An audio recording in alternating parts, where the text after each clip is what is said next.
item adjustments, or they're going to have their AD carries really play up. We'll see if Snake is able to take their second series win here coming into game 1 of Snake versus BLG.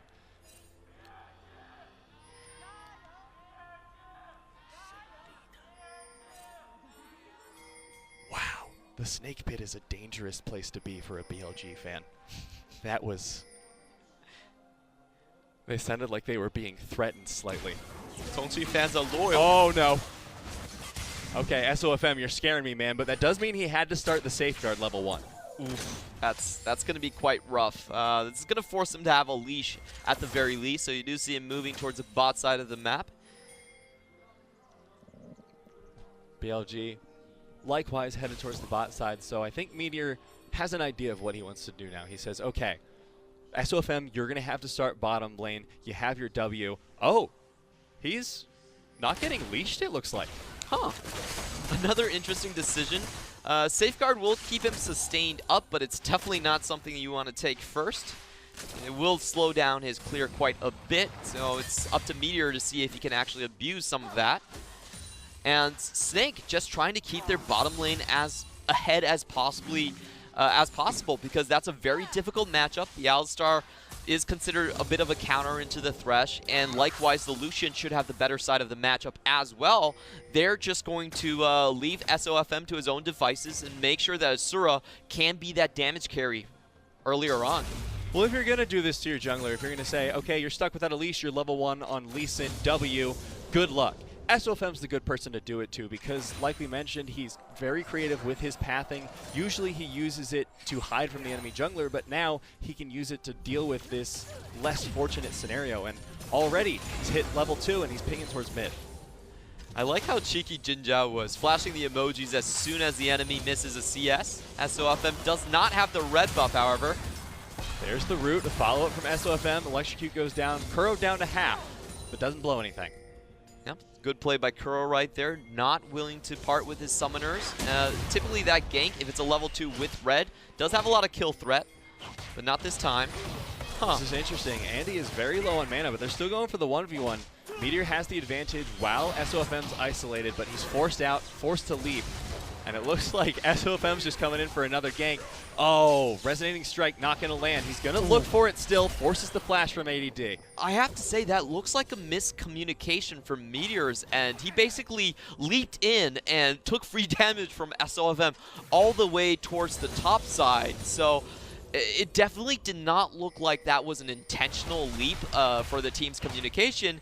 And we could see maybe a bit of dysfunction between the two Korean solo laners and the Chinese jungler of BLG. And this is absolutely crazy for SOFM because now off of this play, he's gotten his second Scuttle Crab. He got pressure on the jungle, pressure on both solo lanes, and now he's looking for a repeat gank top. But meanwhile, in the bottom lane, Asura getting engaged on. Ignite's gone down at this point. Aftershock from Maestro keeps him healthy, but that's half health on both of Snake's bottom laners. Yep, still a good trade from BLG, even though they do expend one extra summoner right there. Great play from Maestro as well, just to keep back the Alistar, make sure he can't get that stun in the end. Andy now just going to be able to shove out the lane after forcing Kuro to back a little bit. Both of them going to need to get their first item spikes in the tier now picked up for Kuro. He can start working towards that late game. And this is a favorable matchup for the Rise. He still packs the same engage potential as a Lissandra with the Realm Morph and the Instance Crowd Control. Also in the later phases of the game, BLG do have that 1-3-1 win condition with the Urgot and the Rise in the side lanes as well. So I disagree with the Colonel on this one. I know the Colonel favors Snake's composition, but I don't really think so. I feel like BLG, in terms of their champions, you know, early strong game, good late game win condition. All they need to shore up is the deficit that they acquired with the with Meteor versus SOFM. Well, that's the thing. Compositionally, sure, I can see where you're coming from with BLG being on the better end of it, but in terms of gameplay thus far, SOFM has been running a clinic on Meteor. You have to consider that if this were literally any other jungle scenario, if SOFM had had a regular Lee Sin start, getting both scuttles, forcing summoners top, forcing the jungler out of his own jungle and the river would be an incredible start. The fact that SOFM did that with just a W at level 1 is absolutely insane.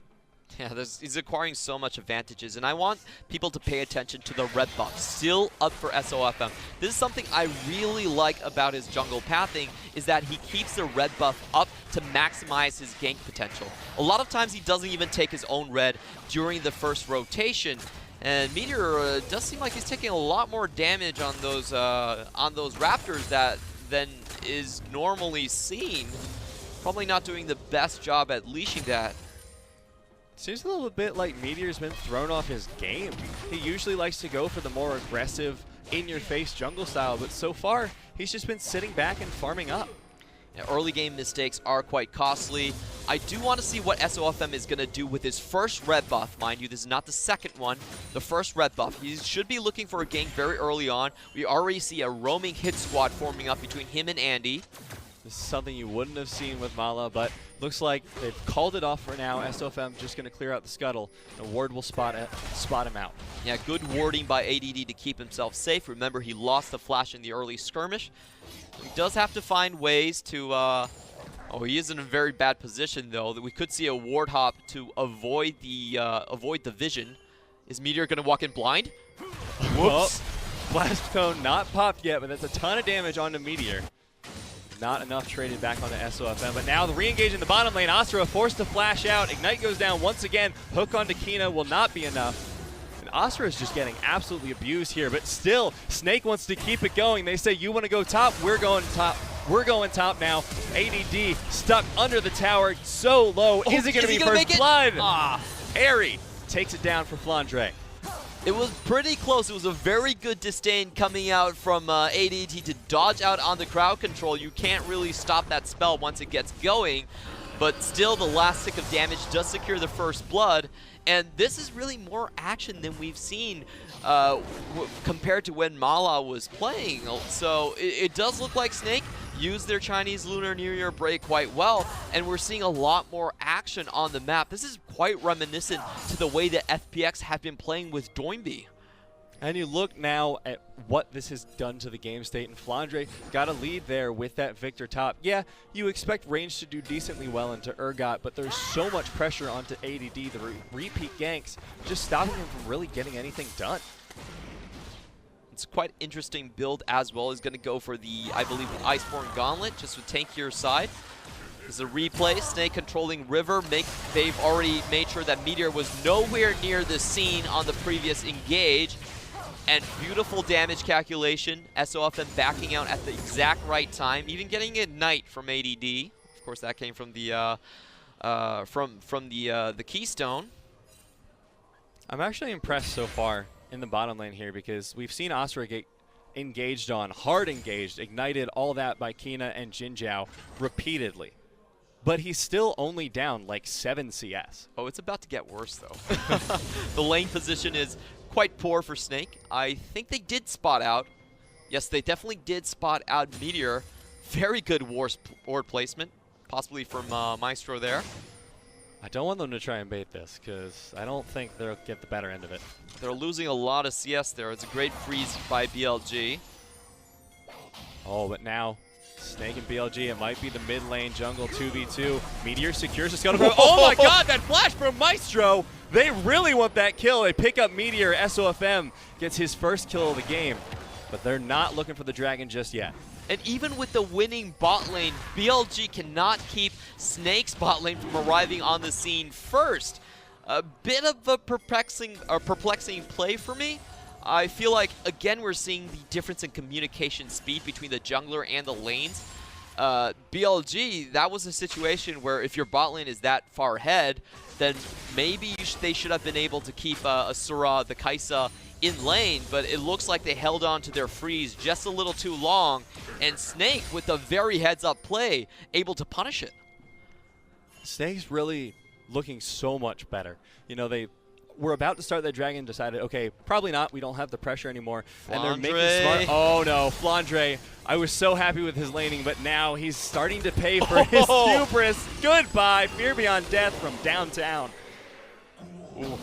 Great three-point shot right there. Flandre roaming into the enemy jungle without his own jungler by the side, and pays the ultimate price for it. Really unfortunate for Snake, because I was just about to praise you guys. Come on. Making it look so good, but now Flandre going for a little bit of over-aggression. You gotta love that taxing. It's efficient, you know. SOFM's all about the pathing this game. He says, okay, if Flandre over-aggresses at exactly this moment, I can get 3 extra CS. Flandre, you think you can kill ADD? I hope that's not what actually went down, but you know, never let a cannon go to waste. Good efficiency right there. What I wanted to point out about like the previous play in the river was that BLG does have full control of the bot side. They have a very strong winning bot lane, and that was one of the better punishes of a freeze that I've seen this split. You know, very heads-up play, just instantly collapse on the enemy jungle, and Jinzhao and Kina were not in place to really counteract the play. SOFM so far still running circles around the map. This is a much more favorable trade for Snake than it is for BLG. Oh, but it looks like it's going to be spotted out. SOFM did this last time. Oh. That's cheeky. It's unfortunate that he wasted that much time, but it's very good that he stayed safe there. It's unfortunate because I'm really happy with how SOFM is playing these things, but he just keeps being like half a second later early. I love that spider sense from ADD. He's just like, you know what? I haven't seen SOFM in a while. I bet he's up to something sneaky.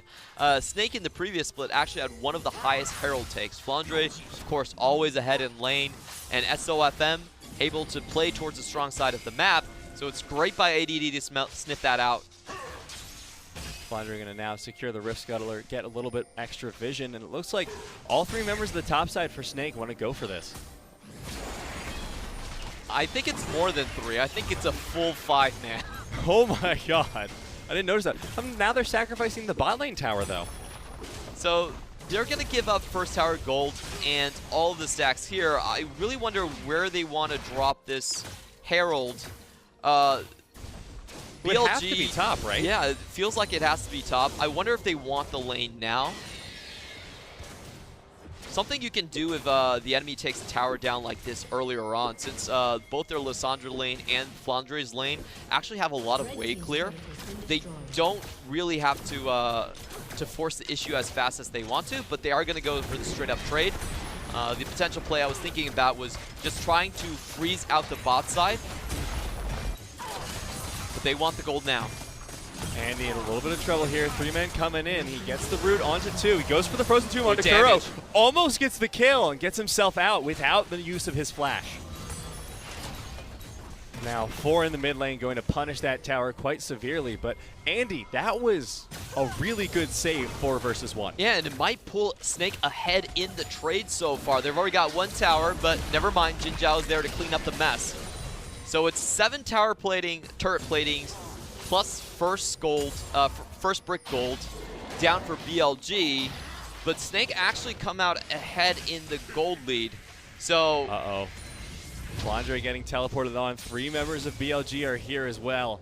I don't think you're going to be able to outplay this one, but he's trying to get the root onto Kuro, but he's already below half health. He's just running for his life straight into ADD, and Meteor picks up the kill.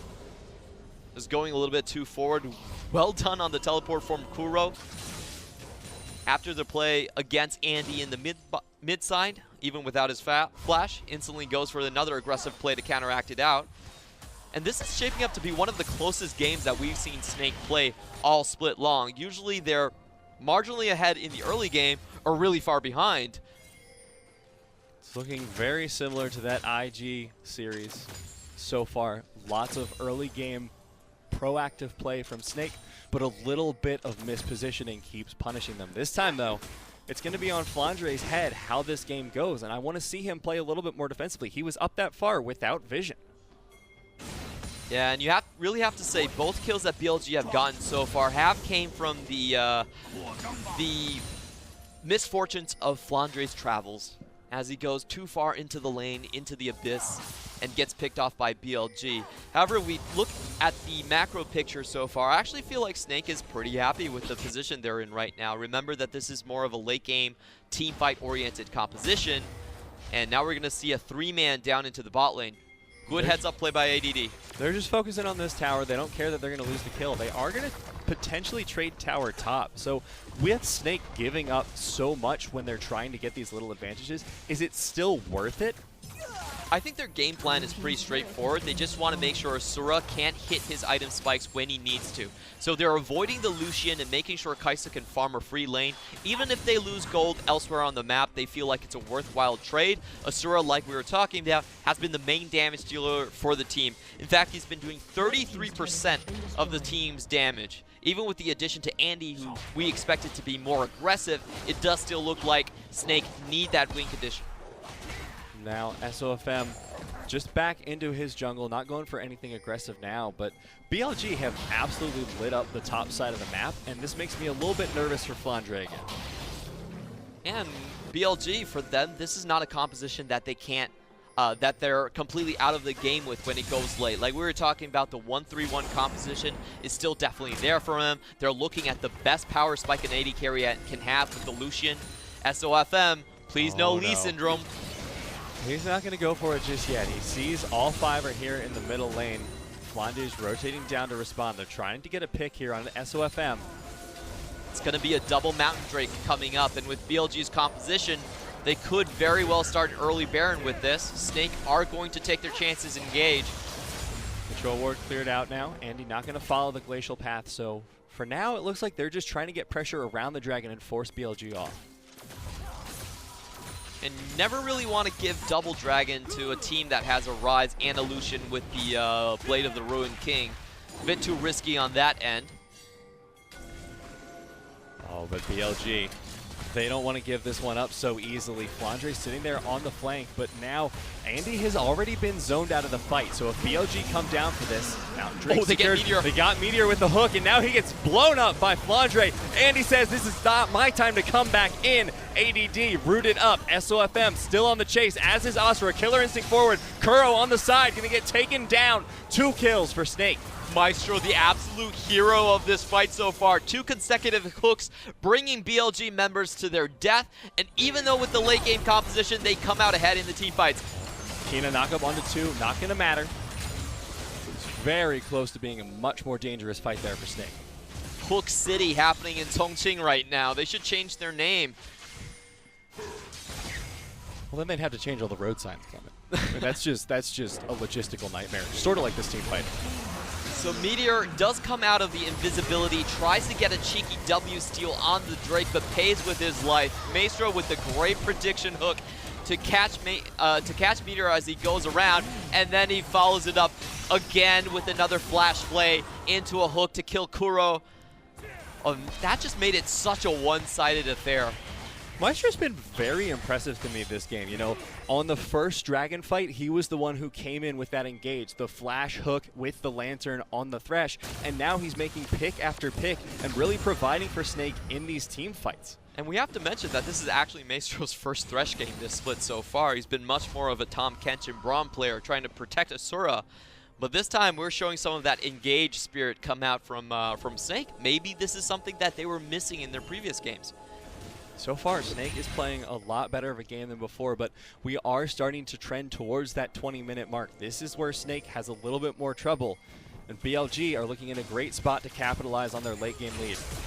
Yep, if you're a Snake fan, this is typically when you want to sound the alarms and remind your team to defend the Baron, because that's what cost them the series versus Invictus Gaming. They had a great early game as well, but could not defend the top side. So that's going to be the big point of improvement that we want to see from them. Especially with the vision and the warding, which admittedly, now they're doing a decent job of, but you cannot let Flandre get caught out. You cannot let your side laners be without any idea of where the enemy team is, because you're just going to lose objective after objective. It's good force by BLG, avoiding all of the hooks, the Maestro was throwing out. And it does look like they're just going to transition to a 1-3-1 strategy. It's going to be up to Snake to pick their timings and really punish one of these side lanes as fast as possible. Pincer it out and make sure that BLG don't have that much of a map pressure that they can transition toward Baron. Literally, as the 20-minute mark spawned, as the Baron animation was coming up, BLG said, all right, it's time to do our thing. We'll split up into these side lanes and keep the pressure.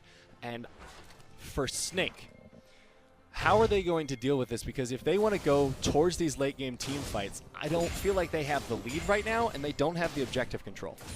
and they might not be able to force BLG into the 5v5s. I think that's the biggest problem for their composition so far. The win conditions for a 1-3-1 comp is if all 3 lanes are past the river, there's no way you get a bad trade. Because even if an enemy is able to snipe off one side of the map, you should get chip damage in the other 2. Oh, but BLG no. are going to be the ones to go aggressive.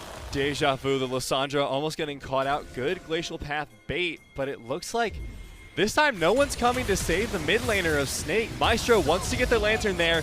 There's the Frozen Tomb from Andy. No flash, the Lantern expires. Now Andy and Maestro both in trouble, and Snake are just trying to capitalize mid. They lost Maestro, and there goes Andy. But can Snake get anything in the rest of the map? Looks like they'll get a tower. So Snake, overall in that trade, that was 2 deaths and a teleport expended for BLG's side, but it does open them up to a relatively fast Baron, and Flandre is going to have to teleport into this situation to keep their hopes alive, really. Well, that's even if they want to do anything. It's 4,000 health on the Baron. Teleport's coming in. Enough. This is far too late. And now, oh! Great headbutt. Flandre, I don't think you want this angle. How does this keep on happening? Snake have one of the lowest first Baron rates in the LPL currently at 14th.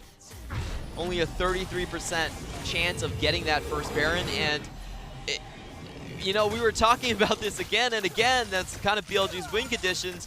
But Snake, they always seem to lose grasp of that Baron when it comes to the 20-minute mark. Well, this is that exact play is what happened in the IG series. Mala instead was on the Lissandra, pushing top, overextended, got caught out, and suddenly Snake filed in to try and save him, and all died. This time, granted, they only sent Maestro, but that's 2 kills down right where the Baron is. Different players, same play. It's almost a little bit unfortunate how well we know these teams by this point. But Snake are looking for a cheeky engage. Maestro could do it again. He's not spotted here. Only Flandre spotted by the plant. He's going to go straight onto the dragon. Maybe trying to bait out Maestro. Oh, hook goes wide. Force the flash, though, from Jinja. I like what Snake are doing. They're grouping up S5, trying to get catches as BLG's 1-3-1 is taking form and trying to create map pressure by pushing out the side lanes. So even though that was BLG are still going to come out ahead of this just because Kuro is doing such a good job in the top side, knowing his win conditions, I feel like that was the correct play on Snake as well.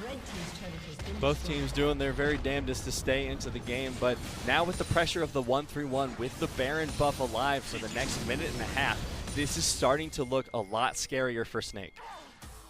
It's definitely one of those situations where Snake are going to be forced to be the ones to engage. If they can't pick their moments, BLG will slowly chip at the towers and run away with the game. They even have the Baron, which is probably the best buff that you could get for a strategy like this. The problem, too, is Snake don't have the vision to really get any kind of offensive pick unless they get a great hook. Forces the flash from ADD, and now the ultimate from Flandre going to force everyone off the wave. They save 15 seconds.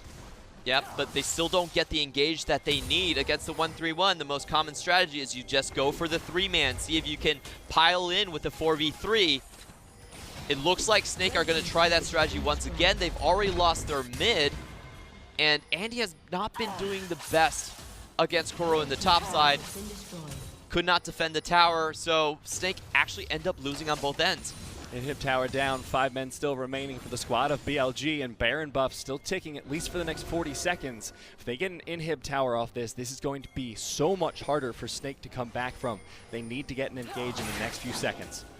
You never really want to hard focus on the Rise just because he can escape with his Realm Warp. So I feel like it has to be the mid lane where they look for the pick, and here they go. W gets it onto ADD. There's the Dragon's Rage into the hook. ADD's down. Snake has defended the push. There's still 17 seconds left on the Baron. I think that's about as many towers as they will lose on this single push. A little bit unfortunate there from ADD. Does burn his flash as well in that engage. Now Snake going really aggressive here into the bottom side, but they don't know that they've been spotted on a ward. They want to take down the red buff. Looks like BLG just going to give it over. So Snake have bought themselves time to go for their second win condition, but look at this. Uh-oh, Andy once again getting caught out on the Lissandra. Glacial Path is followed up, but there's Kuro, Frozen Tomb. He does not have anyone around to save him. So Andy once again on the Lissandra. This has just been the problem all game here for Snake. I really like Kuro's plays here, though. They're so smart. Like, people don't expect the teleport these days. The teleport is so punishing if you use it incorrectly. You can't cancel it, and we don't really see that many plays where a mid laner just goes up to a lane, teleports there, and just snipes someone off. So really heads up play, and I'm surprised he was able to pull the trick off twice in a row this game. BLG have just been absolutely dominating Snake here with these plays, and they know that this is how you abuse them. If you find a solo laner by themselves, chances are they might be overextending, and if you have the better vision control, which at the moment isn't hard with the pressure BLG has, Snake just start to collapse. And we see BLG now with a 6k gold advantage. The entire red side of Snake is lit up by BLG wards at this point. It's going to be a hard path to fight themselves back into the position where they can actually contest this Baron. And we have to remember that Kuro, with the amount of map plays that he's already been doing, he could very well use a Realm Warp to the back of Snake's composition and just catch anyone off guard. SOFM caught out by Meteor, forced to blow the Dragon's Rage, but will stay alive for now. And the shining hope here for Snake, of course, is if they want to go for these late game team fights, Asura has just hit 3 items. He still has his Rage Blade, his Hurricane, and his Storm Razor. So he has options now. He has the damage, but the question is how they're going to actually get into a position where they can fight. Oh no. I think it's going to be fine. Okay, I'm getting senses of deja vu every time I see the camera zoom over on someone from Snake. They definitely know what they're up against. So we see Snake trying to clear out the Raptor Pit, give Andy a good angle to find a sudden engage. The way that Snake has been winning their team fights really has been about catching out members, using their single target crowd control to snipe someone out. Now ADD is putting himself in a really bad position. Oh, ADD might be the saving grace here for Snake, but BLG are just starting at the Baron. If they can win this engage and get the Baron in time, that's the entire game, but they pick off ADD. BLG forced to back off of the Baron, and now Snake looking on the offensive. I feel like a prophet. You know, whatever I say just happens on screen. But once again, I feel like BLG, ADD definitely overextended in that spot. I can understand his goal of trying to zone out the team by Snake, but going a little bit too far forward against someone like Lissandra, really paying the price right there. I don't think Snake can fully commit onto this, however. They don't really have a tank on their team. They're going to take a lot of damage from this Baron. Teleport coming in here from Andy. Good zoning from Flandre. Keeps them out of the pit. 1100 left. Baron secured by Snake, and now they're trying to turn the fight. Kine on the front line. Tries to get the knockup. Lands it onto 3. Teleport coming in from ADD. But can he even get anything at this point? Maestro, last man standing, but his team should be able to get out of this. Oh, Andy, be careful, man. The Realm Warp comes in, and now they have to turn it. Kina falls. Jin Jiao getting so much damage from the side, and Meteor coming in from the flank. Flandre's low, SOFM's low. Andy's down. Asura still alive, putting out the best damage he can, but he's not able to get Jin Jiao, and suddenly Snake are routed. They need to get back to the base, and Flandre and SOFM will make it out alive. Oh, that was such a close fight by Snake right there. That was a situation where BLG could have routed Snake's entire team and just finished the game with that single push. But miraculously, SOFM and Flandre actually, and Andy, sorry, managed to stay alive on the right side against a full health Kha'Zix. Great Dragon's Rage, kicking away the damage source, and then preserving both Baron buffs to get away from that situation. Really dicey play at the end of it, but Snake do come out ahead. BLG, you know, showing their strength as a team fighting team there. They were able to get the advantage after a point where it looked like they had absolutely missed position and lost all hope. But Snake managed to hang on, as you say, still 2 Baron buffs up, and might be able to pick up their 3rd Dragon of the game. Yeah, BLG had such a good start of the fight. I thought the game was going to end right then and there. You know, Jin Jiao surviving the trade with Asura, even expending the Kai'Sa's flash in the engage as well. And it looked like Meteor was going to be able to pick off the remaining members of SOFM and Lissandra, but they get out by the skin of their teeth to extend the game and preserve the Baron buff. But now, BLG back on the map. They have to contest with the Baron now for the next minute and 40, but they still have so much control over the jungle, so much control over the lanes. Flandre needs to be careful. Realm Warp's coming in to his tower. He just has to follow it, but he's stuck between the worst case scenario in every direction. And once again, one of Snake's solo laners gets caught out, but this time, I don't know if they can recover. Oh, Kuro has been the master tactician this game. So many catches with his globals. That's the 4th catch on a solo laner from Snake right there. That's really impressive map awareness, and it's quite refreshing to see someone play the Ryze like this at this level. We haven't seen the Ryze be a priority pick for quite a while now, but with the Aurelia nerf, we should be seeing more of him. BLG pressuring onto the tower. Baron buff, 55 seconds remaining, but only SOFM has it left. The inhibitor going to be threatened even through the Baron buff because Flandre's still not up for 10 seconds. So BLG going to back off, having gotten the inhibitor tower. Granted, no objectives left on the map, but this means if they want to, 1-3-1, 4-1, every option is open to them. I don't think the 4-1 is necessarily something they can go for. The 1-3-1 is that's necessarily something they can go for at this point. I feel like ADD has bargained away probably a little too many of his chips at this point where he can continue to be a solo lane split pusher. Snake are on the map with their double clouds.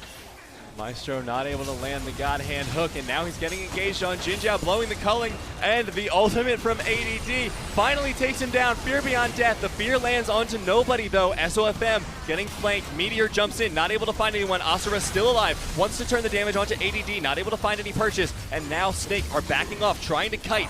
Flandre slowed up there a little bit by Kuro, but they're keeping the kite on, and Flandre has so much capability to do damage. But the chase, Meteor with a huge slow. Jinjiao gets engaged on Andy, not able to find him. Jinjiao still alive. If Asura can get any kills here, he turns it in. Killer Instinct, not going to be able to follow up. Realm Warp should be able to save the rest of BLG, but what a close fight. Oh, and that's the kiting potential that Snake's composition does provide them. You could see that they couldn't run away from the situation. Meteor had that slow with the spike racks onto the enemy team, but Flandre and Asura able to turn that fight around. That was so much AoE damage coming out from the Runan's Hurricane on Asura's part. I thought that he was going to be able to clean it up.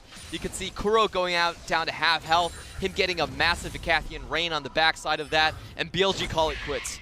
At this point in the game, it feels like BLG's team composition is kind of timing out in these team fights because they're still able to get these picks onto the solo laner, sure, but in these most recent fights, that last one specifically, Asura was all but one auto away from nearly getting a full team wipe. Everyone was below like 20% health. That was a scary team fight for BLG right there, and like you were saying, their 5v5 isn't as strong as Snake's composition right there. I think a large part of it is that they don't really have the full lockdown potential, and Snake can kind of kite away from their situations. They have the Lantern to pull someone out, and if you look at the itemizations, Lissandra's not going to be very easy to focus down. SOFM finally has his Guardian's Angels up as well, so even though BLG has been able to snipe maybe 1 or 2 members, they really haven't had that fight where they could clean up on Snake's comp.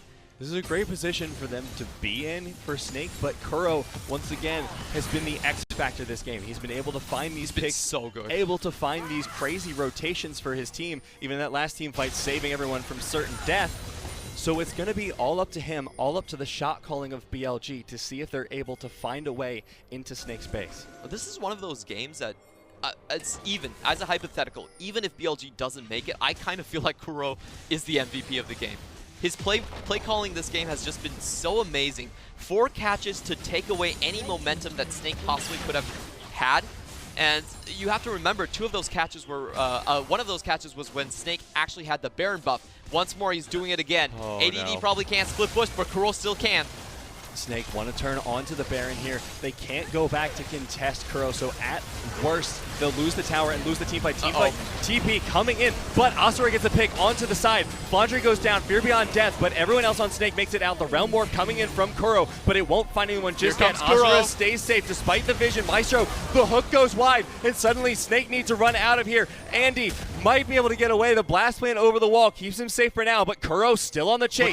No tower here to help him. There's the Glacial Path. Asura comes in with the burst, and Kuro goes down. This time the shutdown is in Snake's favor, and they might be able to hold on to the base, but that inhibitor is looking in a lot of danger. Jin Zhao pushing in onto it. ADD in here as well, but Asura puts out so much damage. If Snake can get the engage, they might be able to get a kill, but they just want to be happy with that inhibitor still being alive. Yeah, this is something that BLG does not want to contest. Andy with home guards rushing out of the base, you have to back out as soon as possible or else you're going to get caught. So I felt Kuro went a little bit too far forward.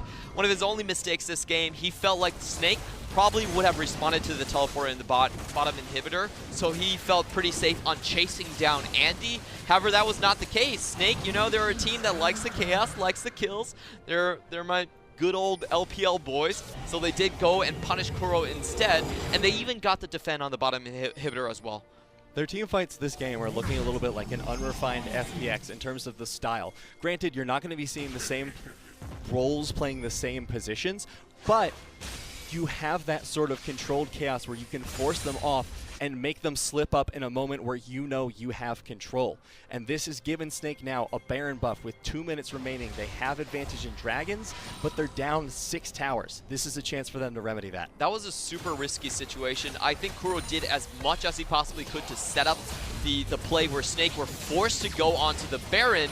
However, the problem for me was that Meteor died way too early on. Like, Snake was not in the clear of securing that Baron even, but with the positioning of Andy, they're able to take away the snipe. Asura really out of position, but ADD really might have gone a little bit too deep. Gargoyle Stoneplate keeping him alive for now, but now it's popped down. ADD so low, they might be able to get the return damage. Ultimate from Flandre ticking in the back line. Finally, Andy goes down. Asura is still alive. Jin Zhao is down, and now Snake are going to win the team fight without question for the first time this game. SOFM gets the shutdown, and Snake have a Baron buff for another minute with a near ace. That fight was on the knife's edge. BLG could have cleaned out that fight, but out of the chaos, Maestro with the master hook gets Jin Zhao by the tails of his coat, drags him in, and instantly kills him with the help of SOFM. So another great play coming out from the support of Maestro. The first time Thresh this split shows us what he's been practicing. Maestro been showing up huge this game, and now Snakes have 30 seconds remaining on the Baron buff. They're looking for the Nexus towers. Meteor on the side, might be looking for the engage here. They get SOFM. They get SOFM, but the GA's popped. Meteor goes down. He doesn't have that luxury, and now the second Nexus tower goes down. This could be the game. Four-man knockup from Kine. Snake, can they do it? One more auto, and they get it. Snake take game 1 versus BLG. Oh, what a thrilling game so far. Back and forth, each team understanding their win conditions so well. Two standout players for me have to be Kuro and Maestro. It was a battle of the map tactician, the map hacking Rise versus the God Hook.